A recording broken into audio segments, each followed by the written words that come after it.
मैं तो सिर्फ इतनी सी बात कर रही हूँ कि पिछले 15 सालों में क्यों ना हो सका इनका सफाया, जितना भी ऑर्गेनाइज होता है। आप मेरी बात समझ ही नहीं रही हैं, ना आप सुनना चाह रही हैं।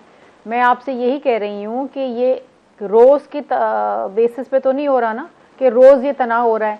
ये कभी कभार इरप्ट होता है ये इशू, ये नहीं हो रहा कि रोज सिंध के अंदर जो है वो बसें लुट रही हैं। शर्मिला साहबा, क्या बात नहीं, क्या वजह है कि जब बात तो करने देना। नहीं, आप मेरी बात सुनते हैं।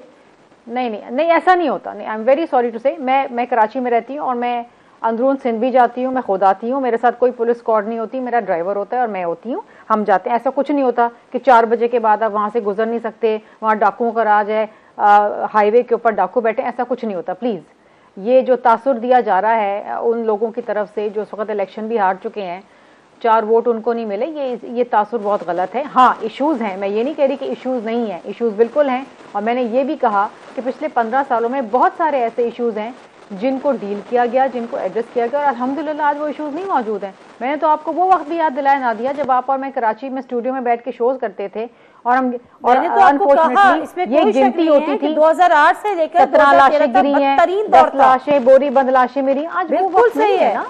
तो पिछले 15 सालों में मामला को एड्रेस नहीं किया गया, पिछले 15 सालों के अंदर मामला को देखा भी गया, मामला को आईनी हाथों के साथ डील किया गया, और इसमें हम सबका कंसर्टेड एफर्ट शामिल है। इसमें आपकी लॉ एनफोर्समेंट एजेंसीज हैं, सिंध पुलिस है, इसके अंदर आपकी फौज है, इसके अंदर आपकी इंटेलिजेंस एजेंसीज हैं, इसके अंदर आपके पार्लियामेंटेरियंस हैं, सियासतदान हैं, सब लोग इन्वॉल्व हैं जो सब मिलकर ये काम करते हैं और उसमें बेहतरी आई है।